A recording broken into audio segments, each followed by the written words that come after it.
नमस्कार मंडळी. आजचा दिवस 8वा.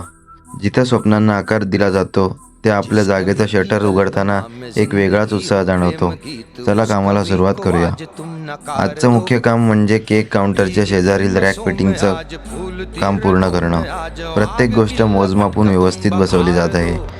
रॅकचं फक्त स्ट्रक्चर नाही तर त्याला आकर्षक बनवण्यासाठी सनमायका फिटिंगचंही काम सुरू आहे. चांगलं डिझाईन हे नेहमीच ग्राहकांचं लक्ष वेधून घेतं आणि त्यामुळे आपण कोणत्याही गोष्टीकडे बारकाईने लक्ष देतोय. सांगताना आनंद होतोय की सुतारकाम आता 80% पूर्ण झालं आहे. इथून पुढे फक्त काही अंतिम टप्पे उरले आहेत. हेच कामाचा दर्जा आणि वेळेचं नियोजन दाखवतं. आजचा दिवस खूप समाधानाचा होता. केक काउंटर शेजारील रॅक आता जवळपास तयार आहे आणि आता उरलेलं कामही लवकरच पूर्ण होईल. मेहनतीच्या या प्रवासात प्रत्येक दिवस नवा धडा शिकवतो. उद्या आणखी एका यशस्वी दिवसासाठी भेटूया. धन्यवाद.